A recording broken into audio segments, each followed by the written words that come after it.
Bonjour et bienvenue pour ce troisième épisode d'une randonnée à Porquerolles, parc national.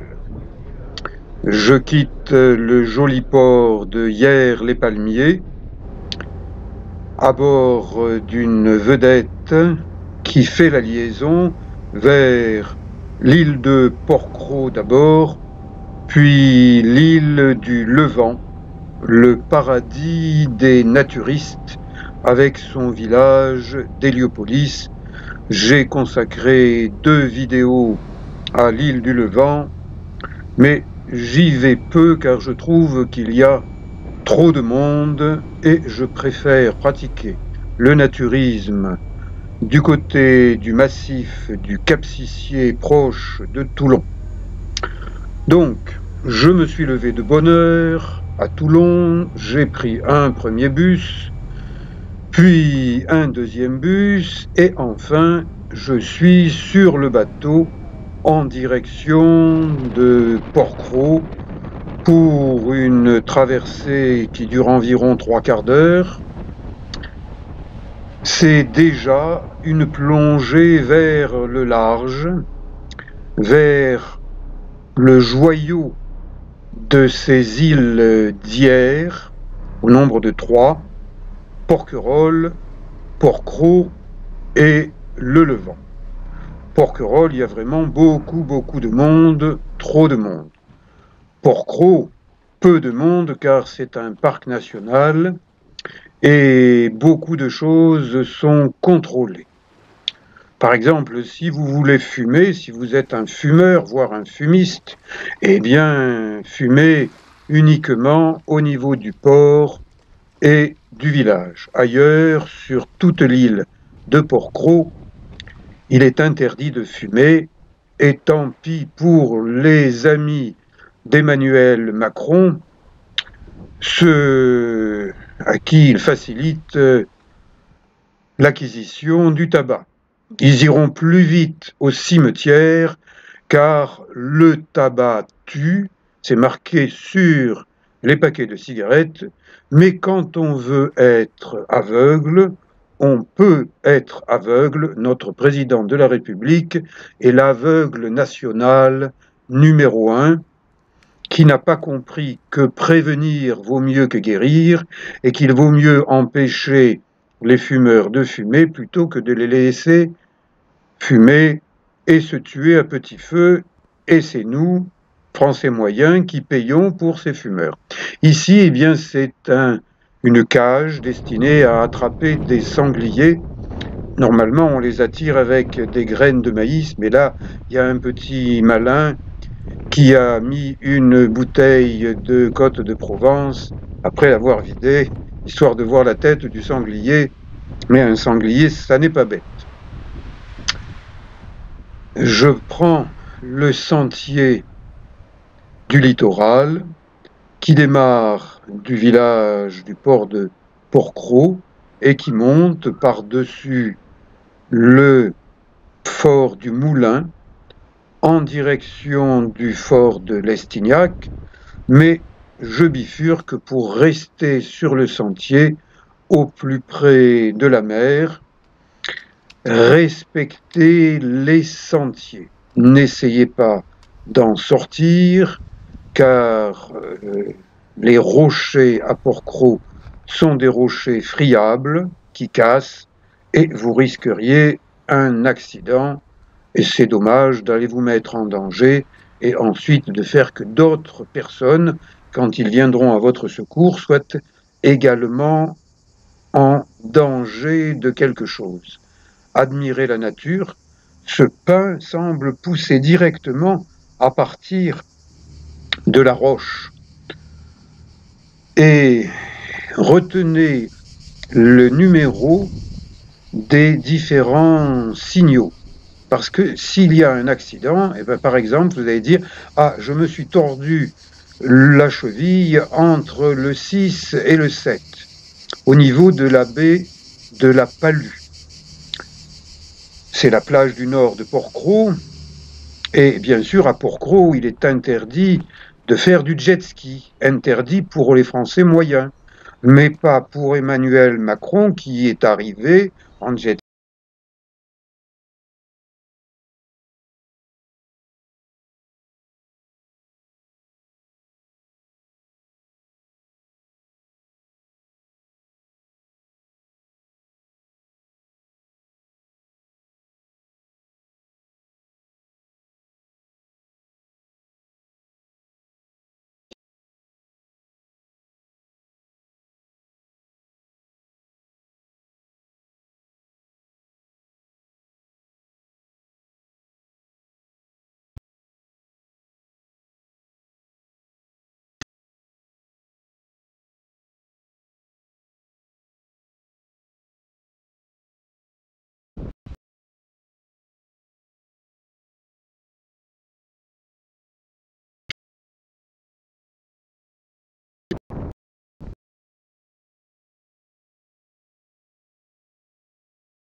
parce que j'ai des racines corses, donc à 71 ans, il ne faut plus que je cours.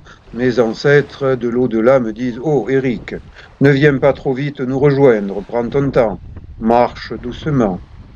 Et donc je suis arrivé tranquillement jusqu'à la plage de la Palue.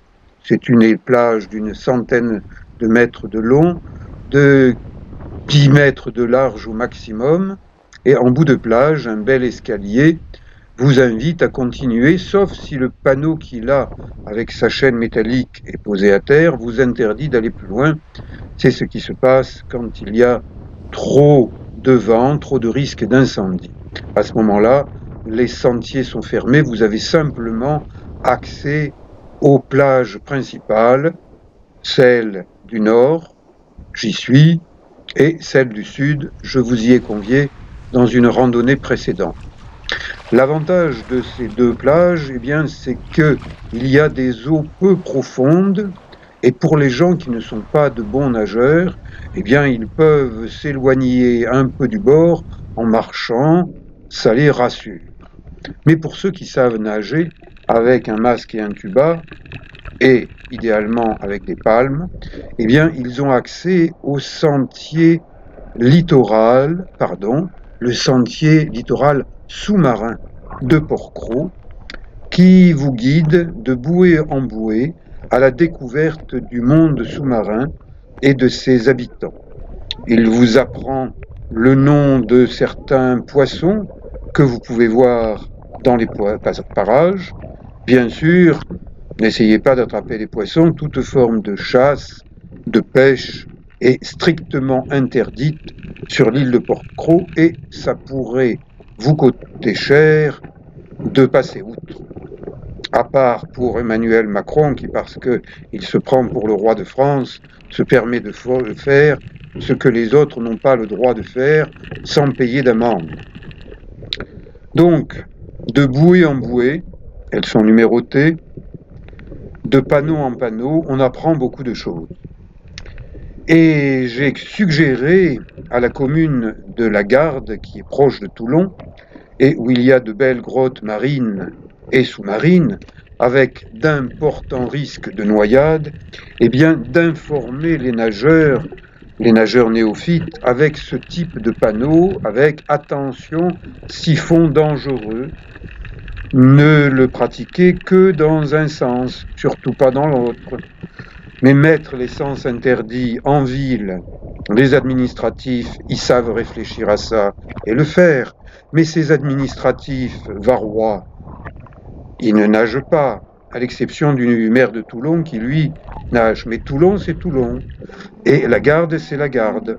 Bon, j'ai informé monsieur le maire de Toulon des dangers de noyade qu'il existe au niveau de la commune de la Garde. Maintenant, eh bien, on verra ce qui se passe. Et là, eh bien, j'admire une dorade, déjà de belle taille, mais qu'il faut filmer, observer, ne pas déranger.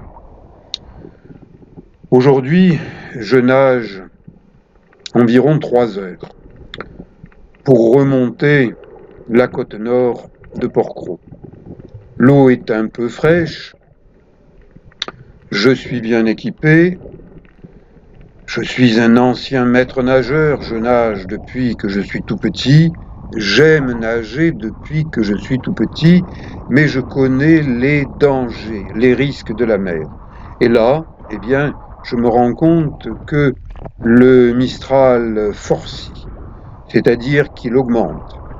Et le Mistral, c'est un vent très puissant qui, en mer, génère des courants. Et autour de ces îles d'Hyères, il y a des courants puissants et dangereux. Donc, attention, ne vous lancez pas n'importe comment, à n'importe quel moment, dans un tour d'île. Car si vous êtes pris par un courant fort, vous risquez de vous retrouver dans l'île suivante, c'est-à-dire la Corse. Entre les deux, il y a environ 200 km, donc à éviter. Et cette petite dorade, dans 1 mètre d'eau, eh bien, me conduit là où j'ai envie de me reposer, un endroit un peu secret, un peu réservé, que j'appelle la crique du Yéti. Bien sûr, il y a des plastiques échoués, il y a des morceaux de bois échoués, ça c'est plus écologique. Je pose mes affaires pour les laisser sécher et je m'intéresse à la nature, aux petites fleurs, aux plantes, aux rochers, à la nature tout entière. J'en profite pour recharger mes batteries solaires parce que j'ai nagé à peu près un bon moment pour arriver jusque-là et je commence à avoir un peu frais aux mains et aux pieds. Donc, eh bien, je bronze, c'est ma manière à moi de me régénérer pour pouvoir ensuite continuer à nager. Et j'en profite pour marcher du bout des orteils, parce que en début de saison, mes plantes de pied ne sont pas encore habituées à trop marcher sur les pierres, donc je marche doucement. Et je constate qu'il y a de la terre noire, qu'il y a des petits bouts de rochers de couleurs différentes. Je ne suis pas géologue, mais je pense que ceux qui s'intéressent à la géologie, eh bien, peuvent venir à Port-Cros. C'est également un petit paradis en matière de géologie, car il y a des roches de différentes natures et de différentes couleurs qui se côtoient. Donc, quand on marche pieds nus sur des rochers qui piquent un peu les pieds, eh bien, on fait attention aux rochers. On fait attention à la nature. J'observe qu'il y a un tout petit sentier pour le passage d'animaux, mais aucun sentier pour des humains. Et voilà le Yéti de Port-Cros, une espèce protégée. Il faut bien avoir un peu d'humour. Je me remets à l'eau et là, je rencontre un poisson qui me paraît vraiment une grosse bête. Ça a l'air d'être une dorade, mais il manque la bande noire de la dorade royale. Et cette dorade-là, qui pèse plusieurs kilos, elle a des écailles bleutées. Habituellement, des poissons de cette taille ont peur des nageurs, même ceux qui, comme moi, n'ont pas de fusil sous-marin et ne représentent pas de danger. Donc, en ce jour agité de Mistral, j'observe tranquillement ce poisson qui me laisse l'observer. Je vous garantis que c'est une situation rare pour un nageur avec palme, masque et tuba que de pouvoir suivre aussi tranquillement un aussi gros poisson. Donc je ne me prive pas de l'observer, de le filmer, de vous le montrer. Vous qui n'avez peut-être pas la chance de nager comme moi dans le Var, dans des eaux lumineuses, propres, je continue à suivre cette dorade. Bon, je ne vais pas la suivre jusque de l'autre côté de la Méditerranée, mais vraiment, je me fais plaisir à l'observer. J'approche du cap de la Galère.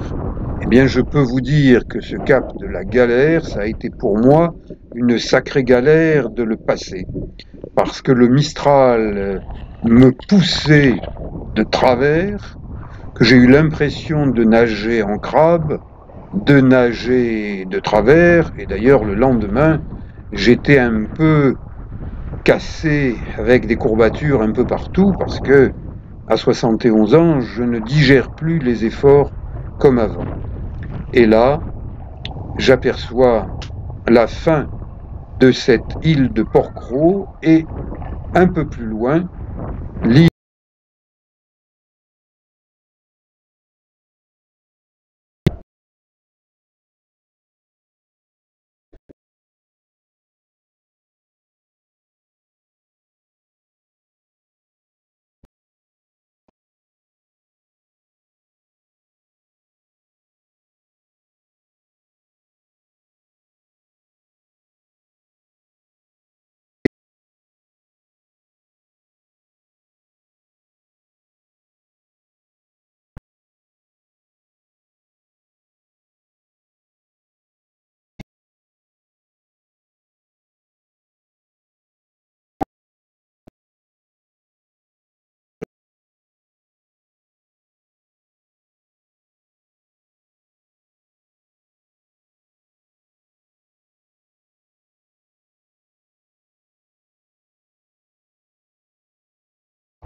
Voyageur et qui, à force de nager, de traîner mes palmes et mes baskets, entend beaucoup de choses et voit un certain nombre de choses. C'est l'avantage des personnes seniors qui ont l'expérience et qui ont encore certaines capacités physiques.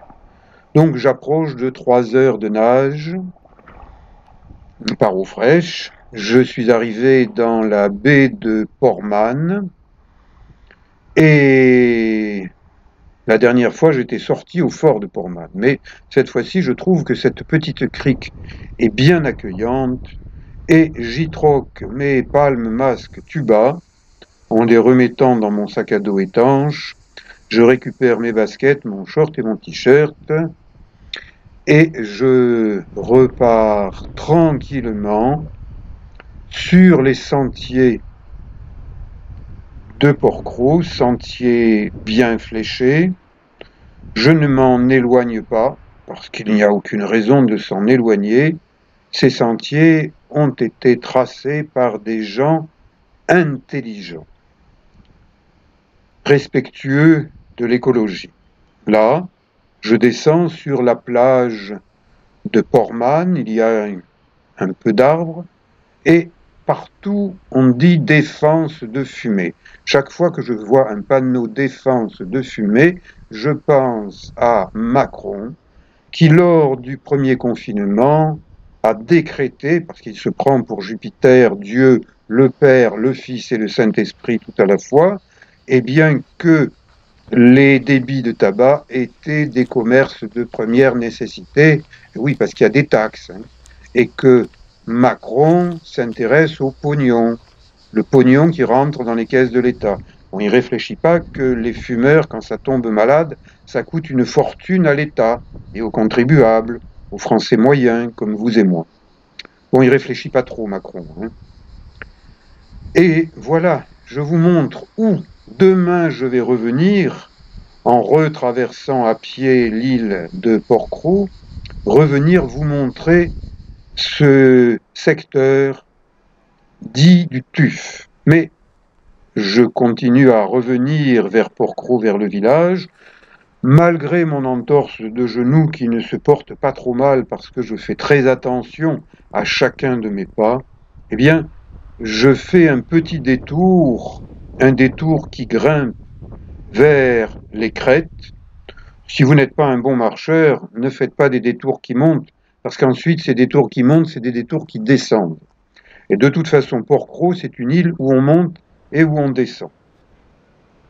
Et j'arrive au niveau du fort de la Vigie, qui est situé à 200 mètres environ au-dessus de la mer, une vue panoramique extraordinaire, d'un côté sur l'île du Levant, qui est toute proche, vous en apercevez une extrémité, et de l'autre côté la côte, niveau Lavandou, et la côte qui va jusque vers Toulon. Parce que quand on est à Porquerolles, on voit Toulon, et quand on est à Toulon, plutôt sur le mont Faron, on voit Porquerolles et les Illières. L'îlot de la Gabinière, je n'y ai pas encore nagé parce que l'année dernière, lorsque j'ai remonté la côte sud, eh bien, il y avait trop de bateaux qui passaient trop vite, même si c'est interdit. Donc j'irai une prochaine fois. Ces plantes, ces herbes ressemblent à du thym. Ils ont une odeur encore plus forte que le thym qui rend les chats un peu fous. Et je me dis que peut-être que lorsque Emmanuel Macron était à Brégançon, il a reniflé comme un chat l'odeur de ces herbes à chat, ce qui l'a rendu un peu fou, enfin un peu plus que d'habitude, et il a sauté sur un jet ski et qu'il est allé jusqu'à Porquerolles en jet ski, ce qui est totalement interdit, mais il a dit qu'il ne le savait pas. Alors, on va un peu l'excuser pour cette fois, mais il ne faudrait quand même pas qu'il recommence. Vous voyez, après plusieurs heures de nage, plusieurs heures de marche, j'ai attrapé un bon virus. Le virus de chi va piano, va sano, et qui m'a amené sainement, tranquillement, jusque dans la petite chambre que j'occupe lorsque je passe 2 jours sur Porquerolles, au niveau de l'épicerie du village, au niveau de l'hostellerie provençale. Et cette île de Porquerolles toute petite, il n'y a pas d'eau. Donc lorsque vous prenez une douche, ne faites pas comme à la maison. Prenez une douche la plus courte possible pour économiser l'eau. Ne faites pas un shampoing, rincez-vous, dessalez-vous, c'est largement suffisant. J'ai mis plusieurs documentaires sur Porquerolles et Porquerolles. Je vous invite à les découvrir. Bougez plus, mangez moins. Et je vous dis à bientôt pour d'autres documentaires dans le Var. Merci.